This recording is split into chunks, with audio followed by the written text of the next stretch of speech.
interview with Barry Gourary, tape number 3. We were talking about the rock throwing incident in Otvotsk and you going into hiding. Yes. And you mentioned a place. I went into hiding primarily at CENTOS.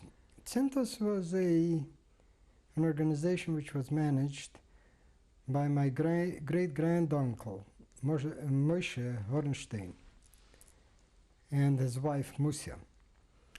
Now, CENTOS was a home for the mentally deficient orphans, Jewish mentally deficient and orphans. And it was maintained by the Jewish Kehillah, or Jewish community of Warsaw. It had large grounds, quite a number of buildings, and some of the kids there were ones which one might suspect would do such a ridiculous thing as trying to shoot somebody who's just trying to stone you in a peaceful way. See, after all, a Jew was supposed to take it. Well, after a while, the police chief was bought off. I gave him for examination the gun which hadn't been drilled through. He concluded that this must have been accidental, that something fell into it, and that there was no intent to harm this young Polish patriot who only was trying to do his duty by stoning a Jewish kid. And the whole thing was gradually forgotten. I think that that was only one of many, many episodes, but I have often had a very strong attitude towards those who would harm me or other Jews, or for that matter, any other group to which I belonged. And so it should be no surprise to you if I say that later on in life, I spent most of my life in the defense business. Can't help it. Comes through in the long run. Anyway, let me just describe briefly the Hornstein family while I'm at it. Musia Hornstein was the daughter of the fourth, really. Excuse me, I can't count. She was the daughter of the Maharash. Now, the Maharash was Rabbi Shmuel. Let me explain the acronym. Hebrew has a love for acronyms. Historically, it probably dates to the fact that so many people were trying to interpret the Bible in different ways. They have tried to get every word to stand for a number of different things. One of these would be abbreviations. So the habit got started that way, partly. Maharash means our teacher, Mereinu, our teacher, Horav, the rabbi, and then comes the name Shmuel. So Maharash. My great-grandfather, after whom I was named, would be Maharshab, because his name was Sholem Ber. So it would be Maharshab. My grandfather was the Maharyatz. Mereinu, Horav, Yosef, Yitzchok. That's where the Yatz comes from. So that's the acronym. But she was the daughter of the Maharash, who was the son of the Tzemach Tzedek, who was the son of the Mittler Rebbe, who was in turn the son of the founder of Hasidus, the Alter Rebbe. Her husband was Moshe Hornstein, and they had a number of children. The ones I remember offhand are Rachel,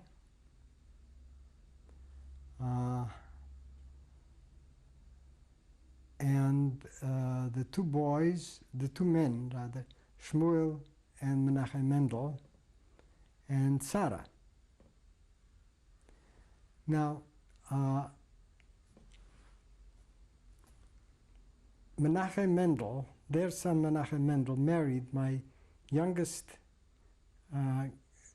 aunt, Sonia.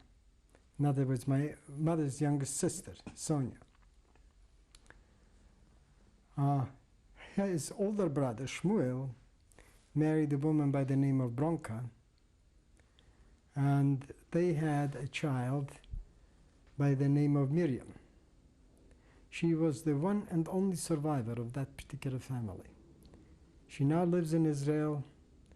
She had been saved, shielded by a Polish family, and after the Shoah, we managed to get her out of Poland and into Israel. And nowadays, or at least the last I had heard, she was living in Kibbutz Yisrael with her family.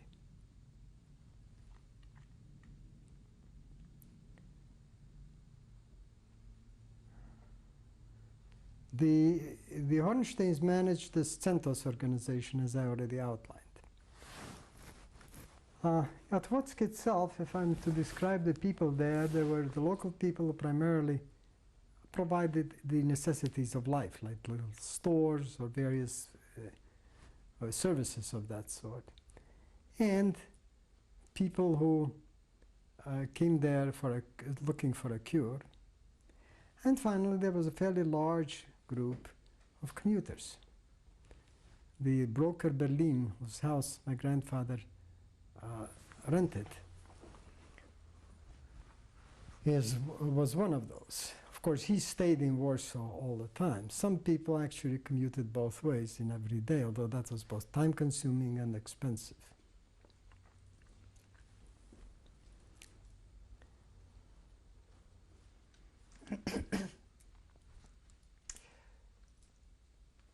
We talked about your home in Otvatsk. Could you describe, though, a typical Shabbos in your home? Well, Shabbos generally starts, remember, every Jewish holiday starts the evening before. So Shabbos starts at sunset, or rather 18 minutes before sunset on the Friday. And then when you're supposed to go to shul and recite the Mincha prayer, then the Ma'ariv prayer and Kabbalat Shabbat. Kabbalat Shabbat or Kabbalas Shabbos, depending on which particular pronunciation of Hebrew you prefer, is the welcoming of the Sabbath.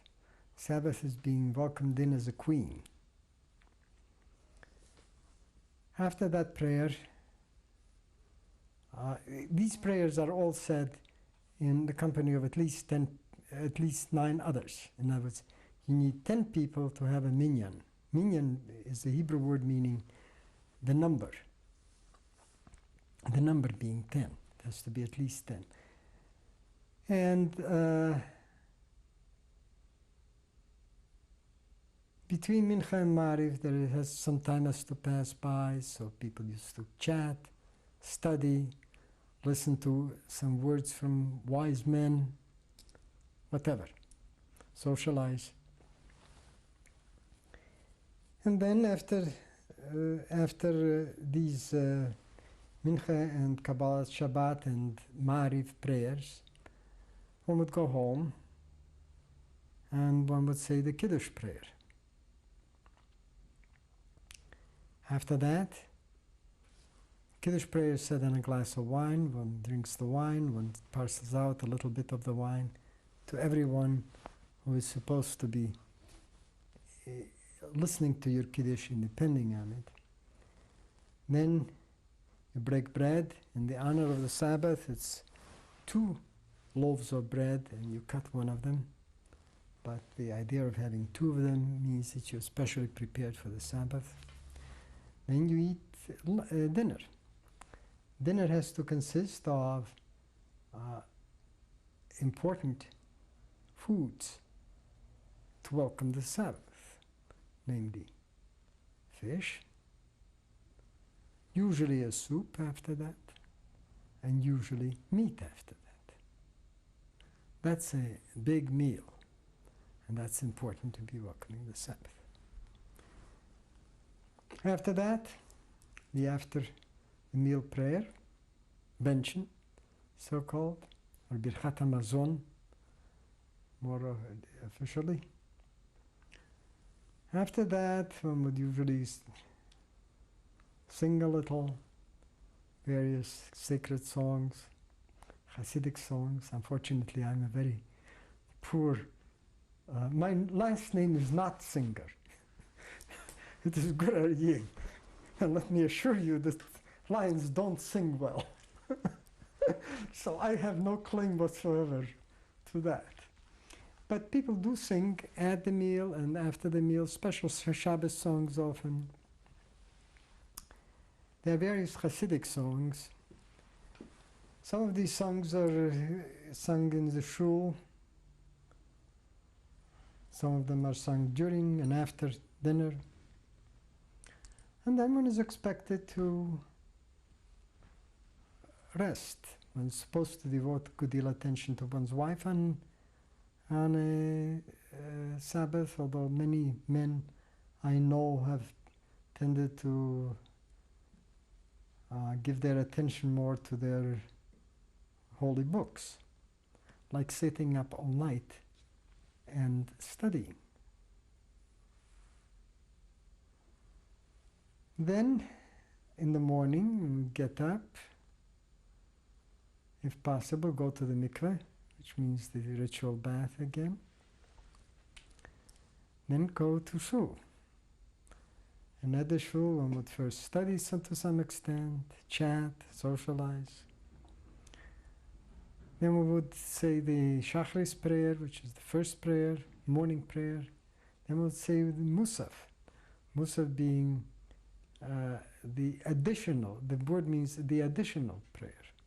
And it's an additional prayer in honor of a holiday, in this case the Sabbath. After that would come Kiddush, again the blessing on the wine, and then meal, and then Mincha, and then the third meal of the day, and then Mariv and Havdalah being the end of the Sabbath.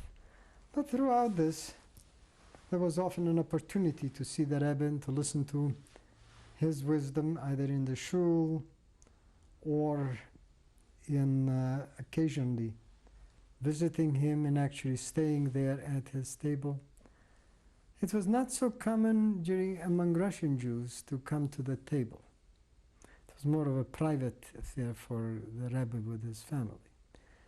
But the closer we got to Poland, the more we got of that. In Poland, it was very customary to come to the table. And of course, the guests would be honored. He would be given a little glass of wine and asked to say L'chaim, L'chaim meaning to life. And in that way, invite them to participate in a small way in the meal. They might be given something, some other food in addition. But the Sabbath is devoted to prayer, family, rest, and study. Always the idea of worshiping the Almighty. That's the primary purpose of creation in the Hasidic view.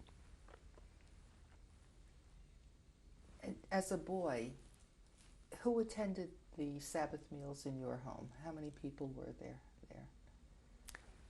When I was young? Yeah. Growing up in Poland, when you have clearer memories. Grandfather almost always had. We used to eat at grandfather's for the Sabbath meal. Almost always there would be a few people who would be invited. And there were two kinds of people: important visitors, poor visitors.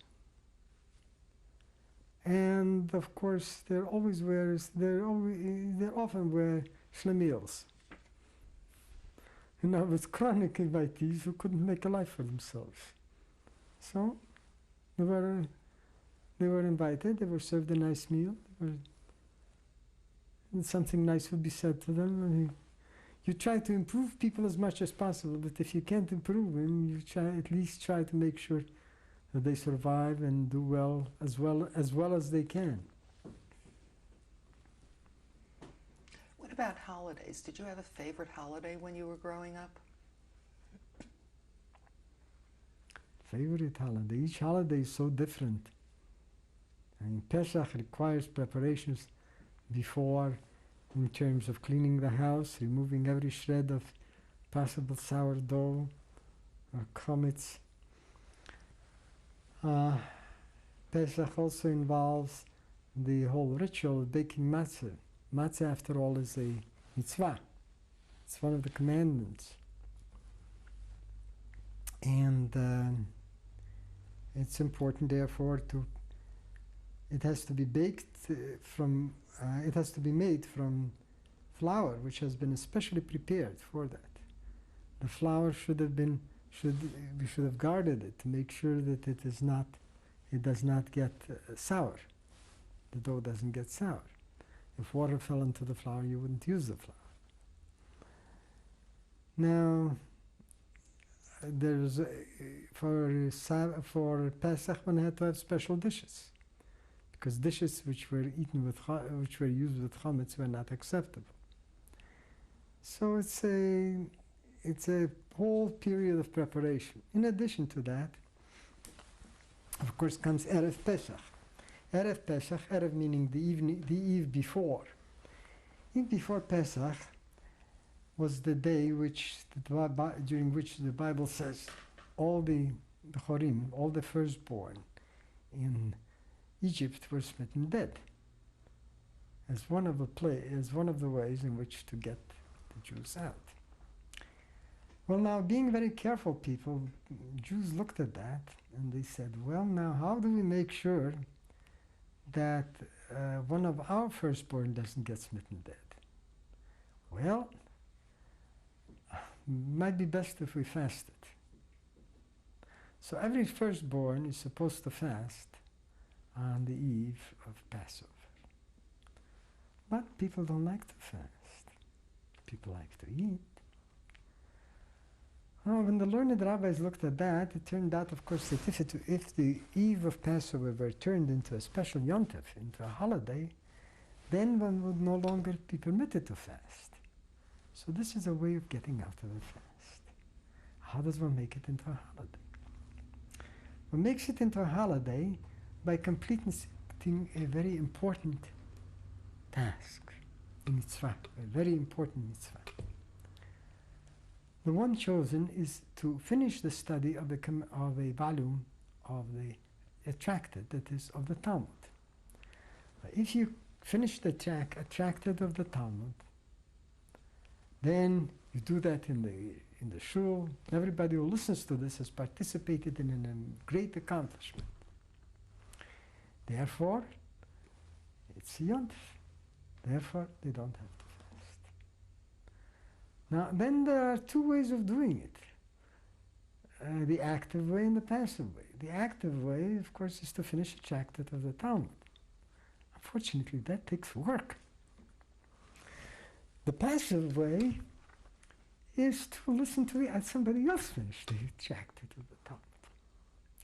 Well, the Schneerson family and the Gourary family never believed in passive ways of doing things.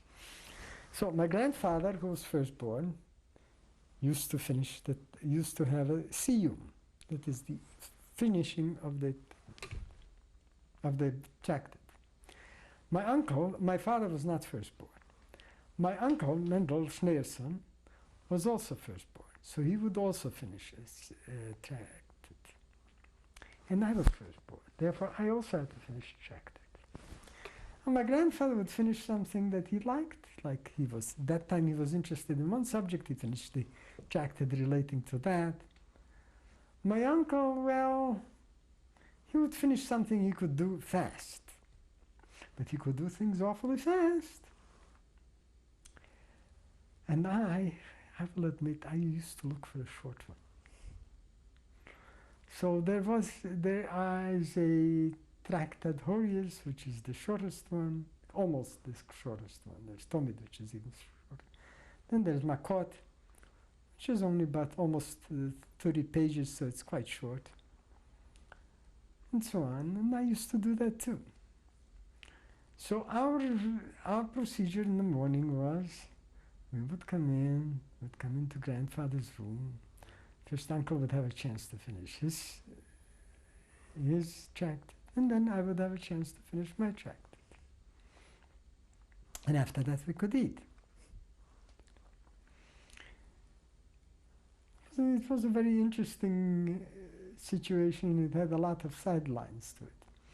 For example, at times when we visited my uncle and my aunt in Berlin more than once, although I remember particularly well only 2 trips there. And during those trips we would have to come home for Passover. So we'd come home on the International Express. The National Express, one could sleep. I would climb up into my berth. I would have already studied as much as I could have. And I was ready as I would ever be. Kid. My uncle would then, I would see him standing up with his head high on his head, his hat pushed back, reading rapidly from a little volume of the Talmud. There is an edition of the Talmud which was done by Chorev. It was printed in Germany, and it was printed, there are 4 volumes for the total Talmud. So every volume contains many, many, on very thin paper. And so I remember him standing there with that Chorev in hand, saying the words very rapidly as I was going to sleep. Then by the morning he would be ready. Of course, being an evil character, I would occasionally watch him, even after I was supposedly asleep, and I won't say what I saw.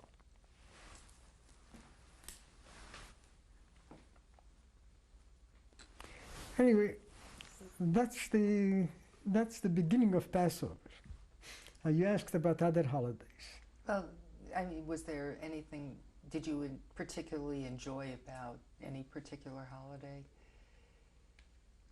You always enjoy some aspects of it, sure. I mean, Passover, the preparation is somewhat enjoyable, somewhat bothersome. And the Rosh Hashanah, of course, one is waiting for the Almighty to judge one, so it's not a time for enjoyment, it's a time for concern. Erev Yom Kippur, look at it in various ways. There's the spiritual way, and there is the very simple way, namely that one doesn't eat that day. There's Sukkot, which is a joyful holiday, and there's a sukkah to build and to cover it, and all kinds of things that go on. And then there's Shmini Atzeres, when one dances and dances and dances. So that's very enjoyable. And the whole Sukkot and Shmini Atzeres is a time for joy. In fact, in the prayers, we always characterize the Yom Tov.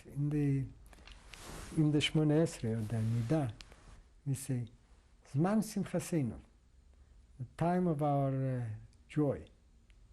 We say that both for Sukkot and for Shmini Atzeret.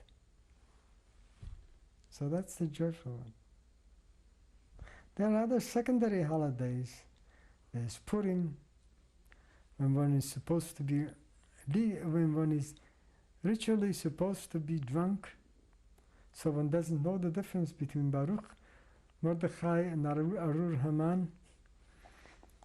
There is Hanukkah, one has a chance to light beautiful candles.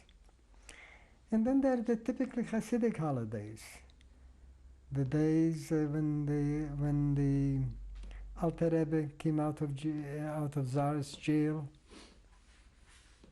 Day, for example, when my grandfather was finally when his sentence was commuted, so he no longer faced execution. That's Yud Beis Tammuz, 12 days in Tammuz. That also happened to be his birthday. How do you celebrate those holidays? Get-togethers, singing, drinking to some extent. Interestingly enough, the Hasidim, at least our kinds of Hasidim, used to drink quite a bit without necessarily getting very drunk.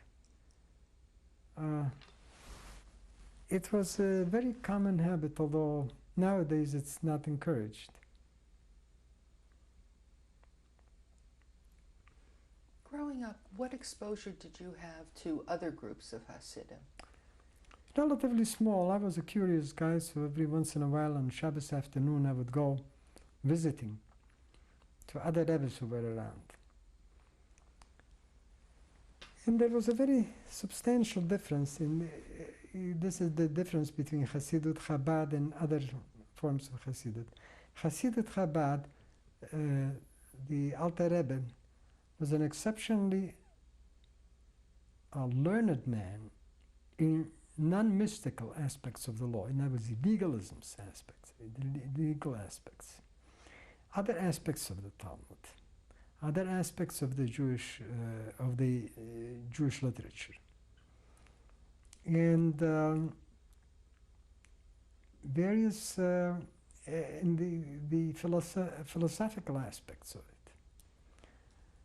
His works erect a formal structure for Hasidus, which is not present elsewhere.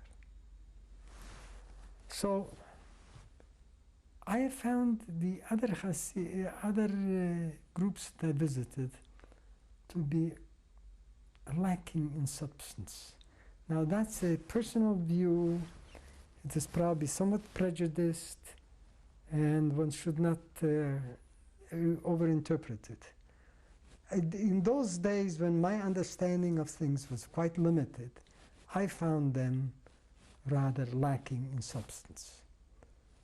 I don't know whether I would still have the same point of view. I may have a somewhat different perspective now, because I have seen what some of those groups have accomplished in their own way. So at the time I was making a hasty judgment. Which groups were you exposed to in Poland? Since I've already made somewhat critical comments, I would rather not name names, because I don't want them to be remembered that way. In yeshiva, were you exposed to your classmates? Where were they from? All over. Some of the kids were from the very poorest of homes. Some of them didn't have the money to come to the yeshiva, and they would have to walk for 100 miles or so. Did they all follow the same philosophy or different ones? Well, in the yeshiva, they did.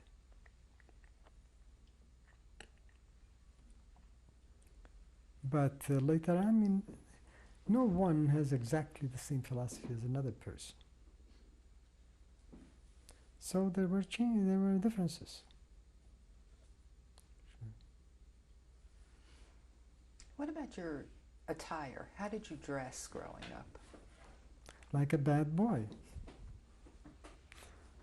In my as a youngster, it was common for youngsters of that age to dress in short pants and long socks, and that was how I was dressed. Short pants being to the knee, not really short. And but I never wore a black coat. Now the black coat was not common in Russia. Gray, yes, but not black. In Poland it was, much more so. And your father and your grandfather? Well, that's a different subject. Let me do that on the next roll.